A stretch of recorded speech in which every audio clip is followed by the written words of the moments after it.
आप पे ये इल्ज़ाम लगता है बहुत अथॉरिटेटिव थे, प्लेयर्स के साथ आप बहुत रूडली बिहेव करते थे। फिर एक ऑडियो की कंट्रोवर्सी आ गई कि जी उसामा मीर के साथ एक ऑडियो। अच्छा, मैं वो भी आपको बताता हूँ। देखिए, if I was rude, let's go back 3 months back, जब मैं चीफ सेलेक्टर था। हाफिज़ भाई जब टीम डायरेक्टर थे, कितनी बातें सुनने को मिली। जब मैं मैनेजर था तब कितनी बातें सुनने को मिली। कोई मेरे बारे में कोई चीज़ बाहर आई हो, मेरे कंडक्ट के बारे में, फ़ाइन करने के बारे में, चीज़ों के बारे में, लड़कों से मिसबिहेव करने के बारे में, बेसिकली तो आप ये कह रहे हैं कि आंखें मत्थे पे रख लेती हैं। नहीं, आप पूछे तो सही जाके। बल्कि मुझे बल्कि 5 से 6 लड़कों का when I was out of the selection committee, तो दे मैसेज्ड मी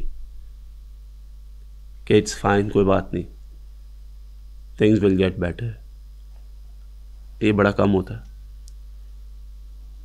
तो मेरे बारे में जो चीज़ें और मेरे बारे में जो परसेप्शन थी, नहीं, I was just doing my work, nothing else.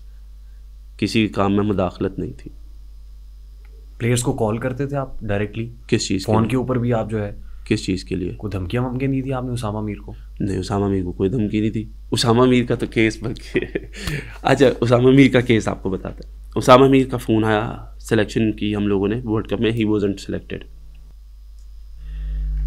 Selected. और उसके बाद उसामा ने फ़ोन किया मुझे कि मैं क्यों नहीं हूँ। हम प्रेस कॉन्फ्रेंस करके आए थे, हम पाकिस्तान क्रिकेट बोर्ड के रूम में बैठे थे। उस वक्त बिलाल अफजल थे, मैं था, अजहर महमूद थे, मोहम्मद यूसुफ थे, अब्दुल रज़ाक थे। उस रूम के अंदर असद नहीं थे। तो उसने कहा मैं क्यों नहीं हूँ। तो अजहर महमूद ने और हम पाँचों ने उसके साथ 40 to 45 minutes we were on the phone telling him कि एक टीम कॉम्बो है, उसके अंदर आप जगह नहीं बना सके, बाकी आपकी परफॉर्मेंसेज वर आउट क्लास, आपका और कोई प्रॉब्लम नहीं है। Just when you are building a composition of a team, उसमें आप नहीं हो सके। 40 मिनट बाद, 40 से 45 मिनट के बाद मैंने कहा यार उसामा, ये बात लंबी होती रहेगी। हम हो सकता है डिसीजन हमारा पसंद ना आए आपको, लेकिन ये टीम डिसीजन है हमारी सिलेक्शन कमेटी का, इस वजह से हुआ। Let's close it out now, ठीक, क्योंकि 45 मिनट हो गए, इसका कुछ वो निकल नहीं रहा। ठीक, उसने कहा जी ठीक है। उसके बाद वो एक कोई तकरीबन इतना लंबा मैसेज व्हाट्सएप पे मोहसिन नकवी साहब को भेज दिया कि मेरे साथ ज्यादती हुई है और मुझे सही तरह ट्रीट नहीं किया गया, और आपने कहा था सर कि अगर कोई बंदा ज्यादती करे तो आप हमें reach out to me. Same message Naqvi साहब ने हमारी सिलेक्शन कमेटी के ग्रुप में किया और कहा आई नीड एन आंसर। उस पे हर बंदे ने अपनी, सिलेक्टर ने 5 थे, हर बंदे ने अपनी वो बात की कि सर ये वजह थी, और क्योंकि वजह एक ही थी तो वो सबने बारी बारी बताई। ठीक, वो चैप्टर वहाँ पे क्लोज हो गया हमारे लिए। अब मैं आयरलैंड में था तो मुझे फ़ोन आता है रज़ाक भाई का कि यार उसामा मीर की वो देनी है हमने NOC।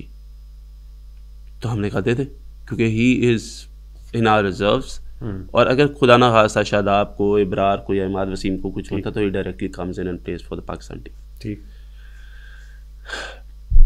हमारी फ़ोन पर बात हुई, उधर एक सिलेक्टर ने उनसे ये कहा कि ये आपने क्यों किया, तो उसने कहा मेरे साथ ज़्यादती हुई। और वो जब ज़्यादती हुई तो उसने कहा जी अगर ज़्यादती हुई है तो आपका, हमने आपसे पहली दफ़ा ये वी स्टार्टेड दिस थिंग, क्योंकि मेरे से आज तक कभी किसी सिलेक्टर ने मुझे ये नहीं बताया मैं ड्रॉप क्यों। यहाँ आपको क्लैरिफिकेशन दे रहे हैं। हम यहाँ पे आपको क्लैरिफिकेशन दे रहे हैं, हम एक सिस्टम क्रिएट करने जा रहे हैं। ठीक, खैर उसने कहा कि मेरे से, उसामा के वर्ड्स हैं कि मेरे से गलती हो गई, 5 सिलेक्टर ऑन हैं, आप कह सकते हैं अगर मैं कुछ भी गलत करूँ तो बोलूँ तो आप बिल्कुल कन्फ्रंट कर सकते हैं। तो उसने कहा मेरे से गलती हुई है, आप NOC दे दें। हमने कहा जी NOC तो दे रहे हैं हम आपको, हमें कोई प्रॉब्लम नहीं है, आप जाके खेलो। हम पाकिस्तान क्रिकेट बोर्ड को लिखते हैं कि उसामा को NOC दे दें। हमें डायरेक्टर इंटरनेशनल, ये बात क्योंकि मैंने पहले भी की थी उनकी, फिर मेरी एक ट्वीट भी एक्सचेंज हो गया था वाला साहब से, मतलब डायरेक्टर इंटरनेशनल। हाँ जी, मैंने उनको फिर वो खैर एक बात क्लियर भी की। मैंने उनका कहा कि हमें डायरेक्टर इंटरनेशनल से आया मैसेज के ये अपनी 2 NOCs ऑलरेडी ले चुका है, he is a central contract player, how can we give him. तो हमने कहा यार आप उसको कोई एक्सेप्शन क्रिएट कर दें। ही दे सेड अस कि अगर all the selectors and captain and coach are agreed तो फिर हम इसको एक्सेप्शन दे देंगे तीसरी एनओसी की। सो हम लोग वो फ़ोन पे ही थे, सबको फ़ोन पे लिया, सब ने कहा ओके। रज़ाक भाई ने एक ईमेल की कि we are all okay and as we discussed on the phone, वो भी ऑन रिकॉर्ड हमारे पास पड़ी हुई है, दे दे एनओसी, तो हमने एनओसी आप इसको प्रोवाइड कर दें।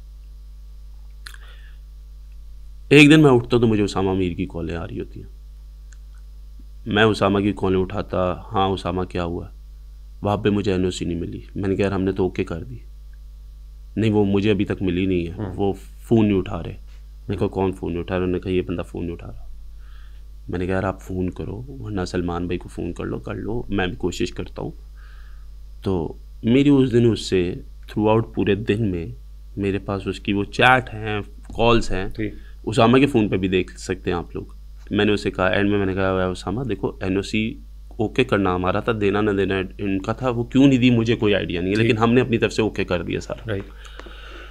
उसामा को नुकसान ही हुआ कि उसामा को वापस आना पड़ा, उनकी टिकट पर फ्लाई किया, जो भी था। उसामा ने खुद ये बातें मीडिया में दी कि क्योंकि मैंने सेलेक्ट नहीं हुआ और मैंने सवाल किया, तो उसामा ने ही ये कंट्रोवर्सी क्रिएट की। और जिन लोगों को उसने ये बातें की, उन लोगों ने मुझे खुद फ़ोन करके कहा कि उसामा ये कह रहा। ठीक। सो मैंने उन्हें कहा यार, मैंने उन्हें फिर सारी बात बताई, लेकिन उस वक्त टू लेट था। मैंने उन्हें सारी बात बताई, मैंने एक कॉल की, मैंने कहा यार आप मेरे ऊपर एक इल्ज़ाम लग रहा है जिसका मैं हिस्सा ही नहीं हूँ, तो इसकी एक क्लैरिफिकेशन जानी चाहिए पाकिस्तान क्रिकेट बोर्ड की तरफ से कि यार आप उसको तरदीद करें कि ये चीज़ ऐसे नहीं हुई। ठीक है जी। उन्होंने कहा नहीं, ये 2 दिन और हैं, गुजर जाएंगे, क्या ज़रूरत है ये वो करके। और उस वक्त भी 2 लोग मेरे साथ फ़ोन पे थे जिनसे मैंने ये बात की। मैं अमेरिका में था उस वक्त। मैंने कहा अगर आप नहीं करेंगे ना तो मैं करूँगा। तो उन्होंने कहा नहीं ये छोड़ो, 2 दिन है, ये वो करके हम देखते हैं। तो ये उन्होंने तरदीद नहीं की इस चीज़ की। ठीक। उसके बाद उसामा ने ये सारा काम किया। अब हमारा जो काम था, हमेशा एनओसी का प्रोसेस ये होता है कि जो डायरेक्टर इंटरनेशनल होते हैं वो आपसे पूछते हैं कि आपके प्लान्स में है या नहीं, हम इसको एनओसी, आप लोगों की क्या रिकमेंडेशन है, हम अपनी रिकमेंडेशन देते हैं, उस रिकमेंडेशन के ऊपर फिर उनके पास जब चली जाती है तो they have to give the NOCs, right, not us. जिसके ऊपर फिर मैंने एक इंटरव्यू में ये बात की, जिसके बाद मेरा और वाला साहब का एक मैसेज का एक्सचेंज हो गया जी। उस पर मैंने बात सारी क्लियर कर दी थी दोबारा से। फिर मेरी उनसे भी बात हुई और मैंने उन्हें कहा यार देखो, मैंने आपको ना तो कोई बात लगा के की है, ना मैंने आपके अगेंस्ट कोई बात की, मैंने तो वो बात की है जो सच है। सो उन्होंने मुझे बड़ी एक आगे से इंटरेस्टिंग बात की, लेकिन मैंने वो कोट नहीं कर सकता यहाँ पे, वरना मैं वो यहाँ पे कोट कर देता। लेकिन basically this was all build by Usama himself as well. देखिए जितनी सराहत से आपने यहाँ पे बयान कर दिया है और जितनी क्लैरिटी अब इस सब्जेक्ट पे आ गई, मेरा ख्याल इसके बाद इस पे कमेंट करने की जरूरत नहीं है। नहीं, मैंने पहले भी नहीं किया। ठीक, मैंने कहीं पे भी नहीं किया। नहीं, वो जो क्रिटिक्स इस पे बात कर रहे हैं, देखिए क्रिटिक्स उस पे क्लैरिटी आ गई। देखिए डायरेक्ट कोई भी पॉलिसी, एनओसी पॉलिसी, कोई भी बंदा हो, वो डायरेक्टर इंटरनेशनल की सवाल दी, उनके ही has to give the final authorities.